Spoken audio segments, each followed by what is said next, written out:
اللهم صل على سيدنا محمد عبدك ورسولك وصل كذلك على جميع الأنبياء والمرسلين وعلى الملائكة المقربين وعلى عباد الله الصالحين أجمعين إلى يوم الدين۔ گرامی قدر برادران اسلام، آپ حضرات کے پشاور شہر میں ہمارے مخدوم بزرگ بھائی اور ساتھی حضرت مولانا نور الحق صاحب نے 7 ستمبر کو پشاور میں ختم نبوت کانفرنس کے انعقاد کا اہتمام کیا۔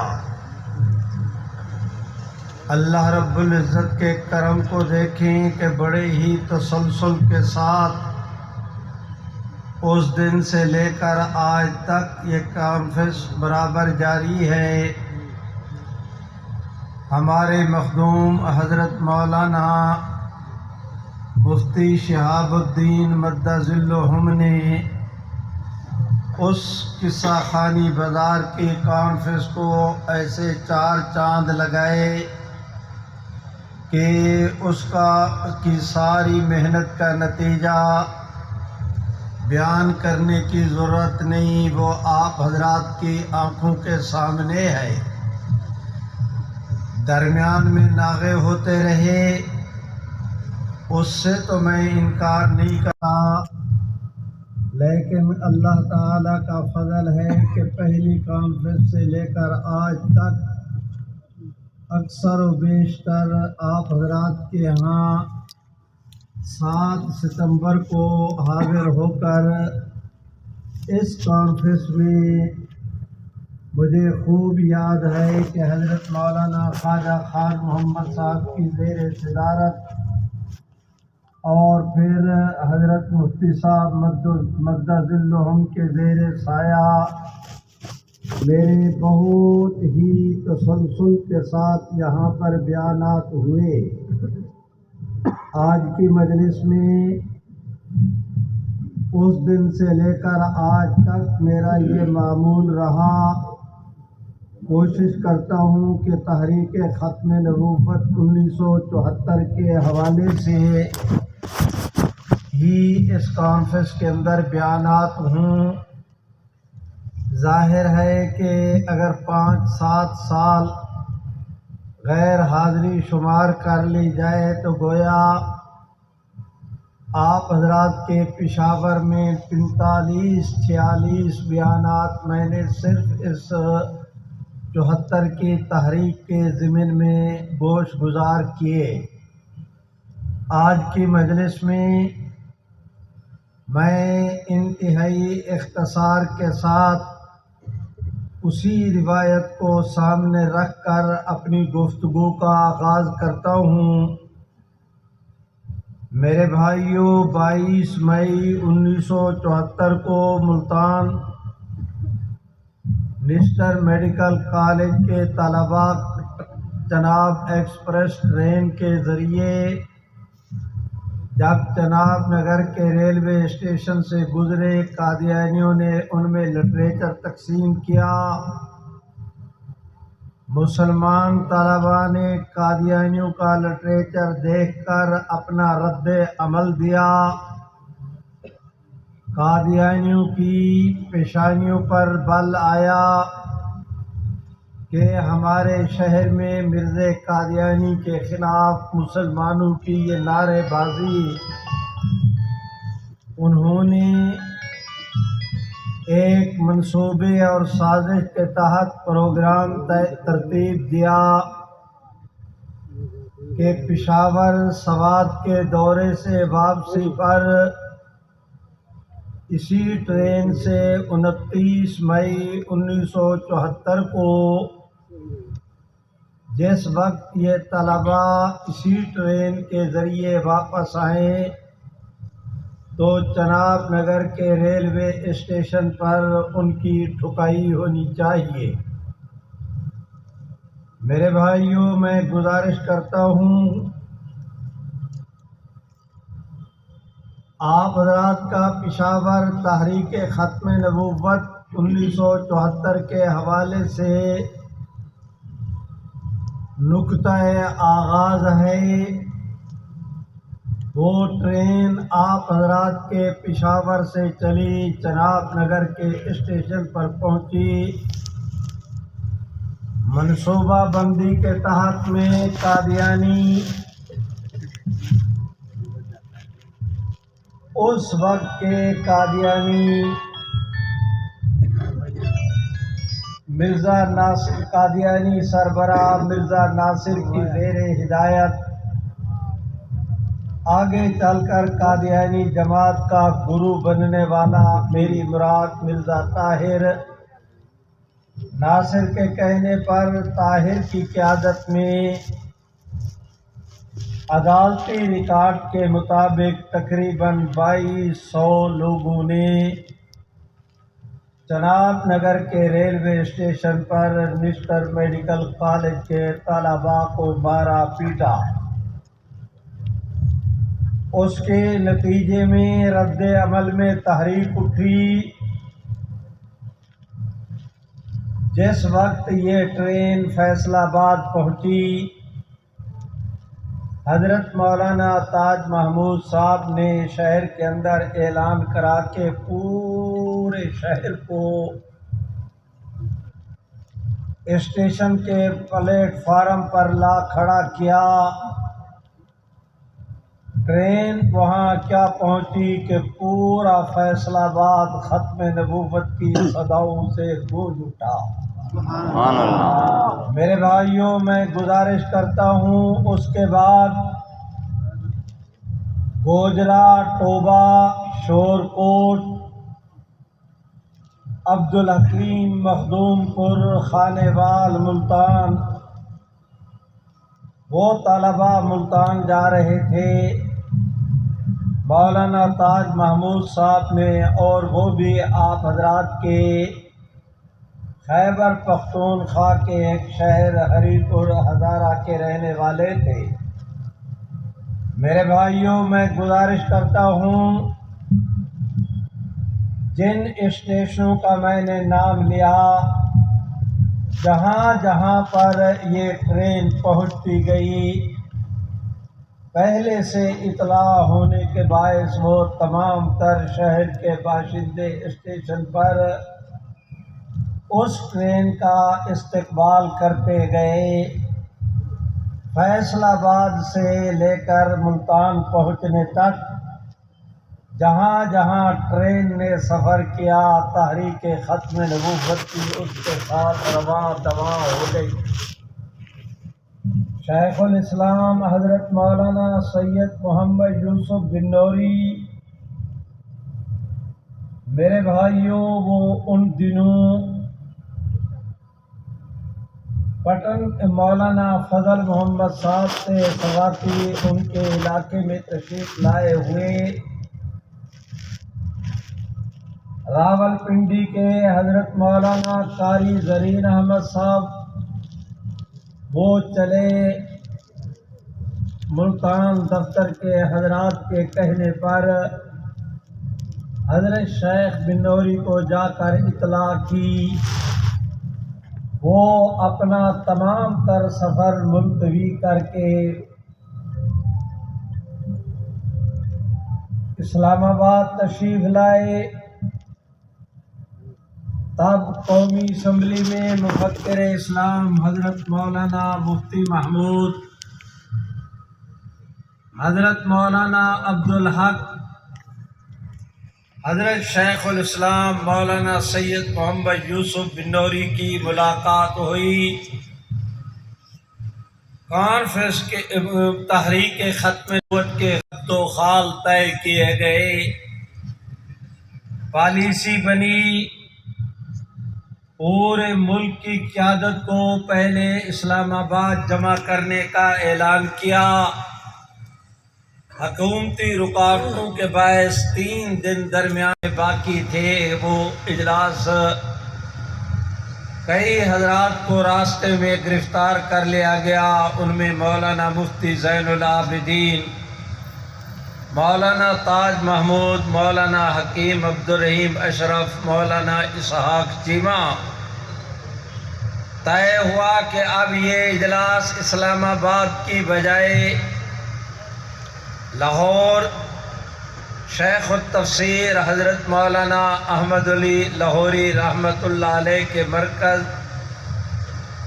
خدام الدین میں رکھا جائے، تب حضرت مولانا عبید اللہ انور اس کے محتمم سرپرست اور جانشین تھے۔ میرے بھائیوں، مجھے وہ منظر آج بھی یاد ہے۔ تمام تر مکاتب فکر کی قیادت جمع ہوئی اور شیخ الاسلام حضرت مولانا سید محمد یوسف بنوری کو آل پارٹیز مرکزی مجلس عمل تحفظ ختم نبوت کا سربراہ مقرر کر لیا گیا۔ 14 جون کو پورے ملک میں ہڑتال کی گئی۔ فیصل آباد ماڈل ٹاؤن میں مرکزی مجلس عمل تحفظ ختم نبوت کا اجلاس منعقد ہوا۔ 29 مئی سے لے کر 14-15 جون تک پورے ملک کی ایجنسیوں نے نوٹ کیا کہ قادیانیت کے حوالے سے قومی اسمبلی کے اندر موجود دینی قیادت قومی اسمبلی سے باہر شیخ الاسلام حضرت بنوری کی قیادت میں پوری امت کا اجماع اور اجتماع گورنمنٹ نے نوٹ کیا کہ یہ حضرات تحریک کو پرامن قانون کے دائرہ میں رکھ کر آگے بڑھا رہے ہیں۔ بنیادی طور پر طے کیا گیا اس آدمی نے میرے نبی علیہ السلام کی توہین کی ہے، میں اسے اپنی دکان پر نہیں آنے دیتا۔ اس آدمی نے میرے والد کی اہانت کی ہے، میں اس کی دکان پر نہیں جاتا۔ لیے پھرتے ہیں UN کے چارٹر کو، اگر دنیا کا کوئی دوسری دنیا کا کوئی حق ہے تو میرا بھی حق ہے، میں نہیں جاتا اس کی دکان پر۔ کون سا قانون ہے جو مجھے مجبور کرے کہ تم قادیانیوں کی دکان پر جاؤ؟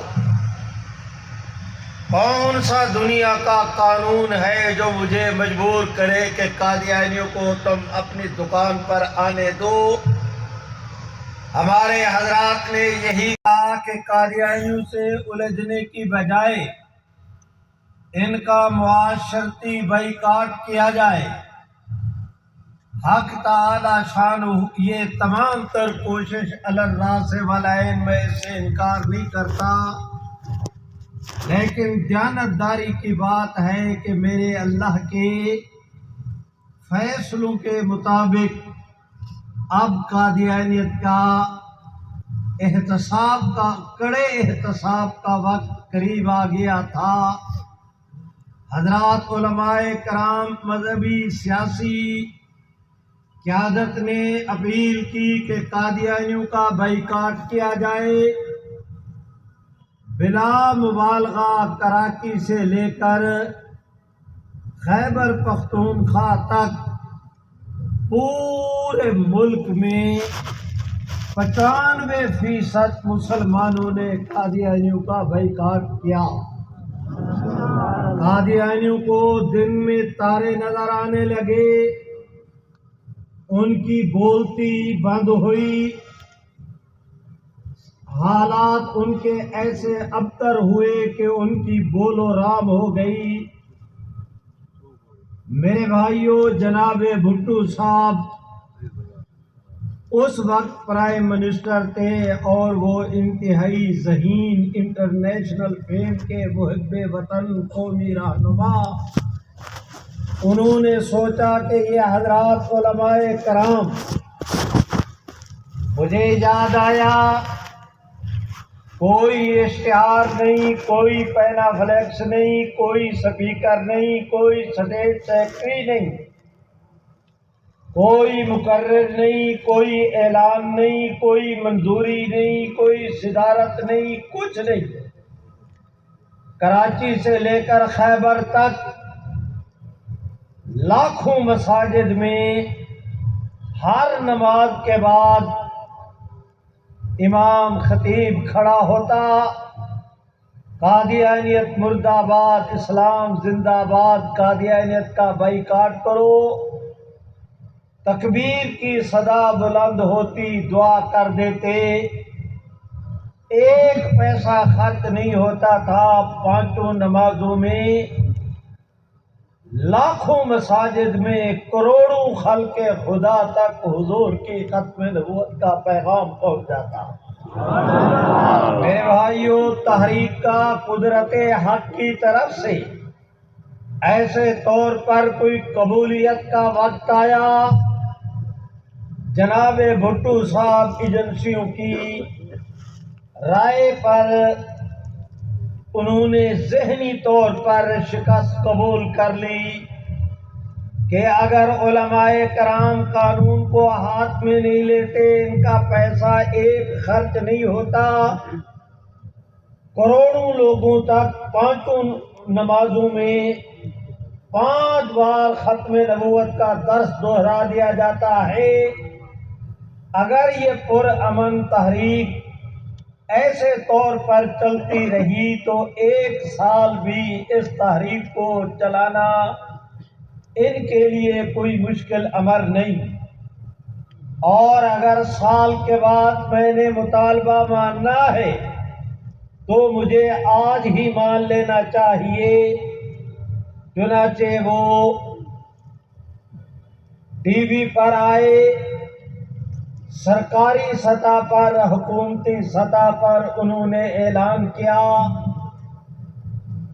کہ نیشنل اسمبلی میں نمائندگی کے اعتبار سے سب سے زیادہ قومی اسمبلی کے اندر نمائندگی پاکستان پیپلز پارٹی کی ہے۔ پیپلز پارٹی کے ارکان اس تحریک کے ساتھ کھڑے ہو جائیں تو تحریک کامیاب، وہ اس کے خلاف ووٹ دے دیں تو کوئی قرارداد اسمبلی میں منظور کرانا آسان نہیں ہوگا۔ انہوں نے سب سے پہلے اللہ تعالی کی عنایت کردہ توفیق کے ساتھ یہ اعلان کیا کہ قومی بجٹ، قومی اسمبلی سے وفاقی بجٹ منظور ہونے کے بعد ہم قادیانی ایشو کو قومی اسمبلی کے سپرد کریں گے۔ اکثریتی پارٹی کے سربراہ ہونے کے ناطے میں اپنے سارے ممبران کو آزاد کرتا ہوں، ان پر باقی مسائل میں جماعتی فیصلوں کا احترام کرنا ضروری ہوگا، لیکن ختم نبوت کے مسئلے پر پارٹی کے فیصلوں کو دیکھنے کی بجائے وہ اپنی آخرت کو دیکھیں۔ محمد عربی